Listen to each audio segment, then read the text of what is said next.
19 March 1971 জয়দেবপুরে অবস্থিত দ্বিতীয় east Bengal রেজিমেন্টের বাঙালি সৈন্যদের নিরস্ত্র করতে পাকিস্তান সেনাবাহিনীর ব্রিগেডিয়ার জেনারেল জাহানজেবের নেতৃত্বে পাঞ্জাবি সেনারা আসছে এই খবরে স্থানীয় জনতা সশস্ত্র প্রতিরোধ গড়ে তোলে। পাক সেনাদের হাত থেকে অস্ত্র কেড়ে নিয়ে জয়দেবপুরে গড়ে তোলা প্রতিরোধ সংগ্রামে হুরমত, নিয়ামত, তানুমিয়া, মনু খলিফা সহ অনেকেই নিহত হন। প্রতিরোধ গড়ে তোলা হয়েছিল টঙ্গীতে। জয়দেবপুরের ঘটনায় ক্ষোভে উত্তাল দেশবাসী স্লোগান তুলেছিল, জয়দেবপুরের পথ ধরো, বাংলাদেশ স্বাধীন কর। প্রতিবাদে গাড়িতে কালো পতাকা লাগিয়েছিলেন বঙ্গবন্ধু শেখ মুজিবুর রহমান।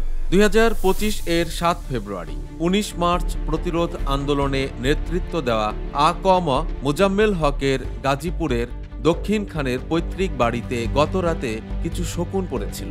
মানুষরূপী এসব শকুনরা নিজেদের নাম দিয়েছে সমন্বয়ক। প্রকৃত অর্থে পাকিস্তানি হানাদারদের এদেশীয় দোসর রাজাকারদের বাচ্চারা হালে নিজেদের বিপ্লবী প্রমাণের চেষ্টা চালাচ্ছে 71-এর মতোই লুটতরাজ আর অগ্নিকাণ্ড ঘটিয়ে। 5 আগস্ট 2024-এ চক্রান্তের আন্দোলনে সরকার পতনের পর থেকেই এসব বরাহ শাবকরা দেশ জুড়ে চূড়ান্ত নৈরাজ্য চালাচ্ছে। 6 ফেব্রুয়ারি জাতির পিতা বঙ্গবন্ধু শেখ মুজিবুর রহমানের ধানমন্ডি 32 নম্বরের ঐতিহাসিক বাড়িকে গুড়িয়ে দেওয়ার চরম ঔদ্ধত্যের পর হায়নাদের নৈরাজ্য দেশ জুড়ে ছড়িয়েছে। সারা দেশে মুক্তিযুদ্ধের স্মৃতি স্মারক সহ অসংখ্য আওয়ামী লীগ নেতাদের বাড়িঘর ভাঙচুর, লুটপাট ও অগ্নিসংযোগ করেছে রাজাকার মৌলবাদীদের জারজ সন্তানের। সারা দেশে প্রায় বিনা বাধায় এসব তাণ্ডব চালাতে পারলেও জয়দেবপুরে হাত দিতেই জ্বলে উঠেছে জয়দেবপুরবাসী। মোজাম্মেল হকের পৈতৃক বাড়িতে লুটপাটের সময়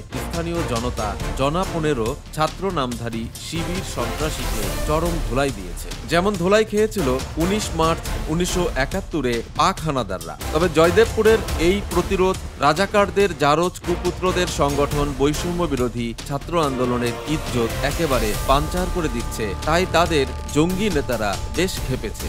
জয়দেবপুরের রাজবাড়ী মাঠে বিশাল প্রতিবাদ সমাবেশের ডাক দিয়ে জনা 30 ছাপোষা সাংবাদিক, ইউটিউবার আর মঞ্চে জনা 30 সন্ত্রাসীর বিরাট জমায়েত করে বেশ গরম বক্তৃতা দিয়েছে।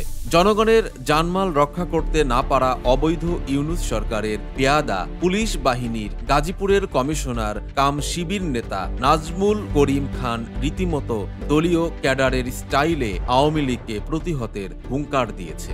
ঘোষণা করেছে দেশ জুড়ে অপারেশন ডেভিল হান্ট। তবে সেই হুঙ্কার দেওয়ার 2 ঘন্টা না পেরুতেই জাগ্রত জয়দেবপুরবাসী ফের কড়া জবাব দিয়েছে অস্ত্রের ভাষায়। সন্ধ্যায় জয়দেবপুরের জোর পুকুর পাড়ের দিক থেকে মোটরসাইকেলে এসে রাজবাড়ী এলাকায় তাফালিং মারাতে থাকা এক ছাত্র নামধারী সন্ত্রাসীকে গুলির ভাষায় জবাব দিয়েছে এবং তার প্রাণবায়ু না বেরুলেও সংকটজনক অবস্থায় হাসপাতালে নেওয়া হয়েছে।